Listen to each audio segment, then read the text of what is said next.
Ikusmiran, han eta hemen. Brujas eta Gante herri ospetsuen itzalpean dago. Eta Bruselatik trenez 45 minutura baino ez dago.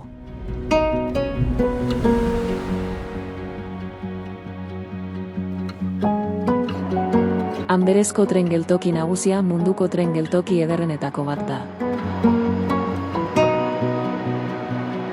Geltokien katedrala izenez ezaguna. Harridura eragiten du bere marmolezko eskailerekin. Leiho handiekin eta barroko estiloko fatxada handi batekin. Katedralaren ondoan, ezkutatutako kale honek oraindik ere 16. mendeko egitura eta etxe tradizionalak mantentzen ditu. Gaztelua, 1220 eta 1225 artean eraiki zen bikingoen erasoak saihesteko. Rubensen eskultura duen plaza hau hiriko hilerri nagusiak izan zen 13. mendera arte. Andre Mariaren katedrala, estilo gotikokoa, ia 2 mendetan zehar eraiki zen. 1352 eta 1521 artean, eta Belgikako handiena da. Barruan, Rubensen 4 lan garrantzitsu gordetzen dira. Anberez diamanteen munduko hiriburua bezala ezagutzen da. Esaten baita munduko diamante gordin guztien 94%, eta diamante leunduen 40% hiri honetatik igarotzen direla.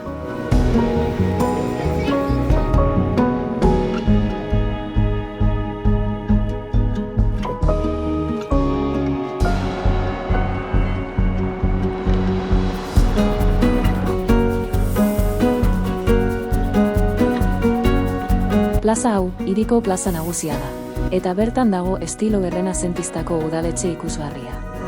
16. mendeko gremio etxe ederrez inguratuta dago, kolore biziko fatxadekin eta 2 izuriko teilatuekin.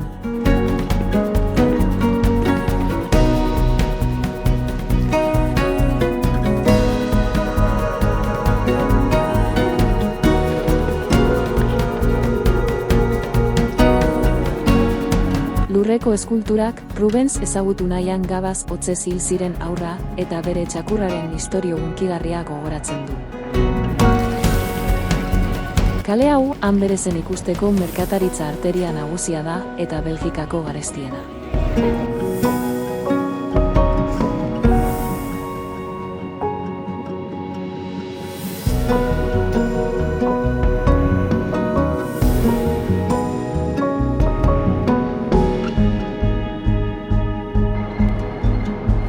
Eskalda ibaiaren ertzean Mas museoa dago.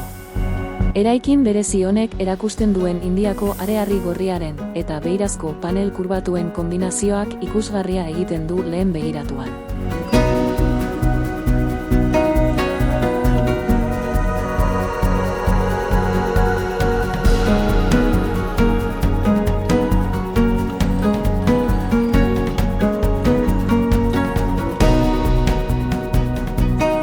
Anberez Europako merkataritza zentro garrantzitsuenetako bat izan zen Erdi Aroan bere portu handia zela eta.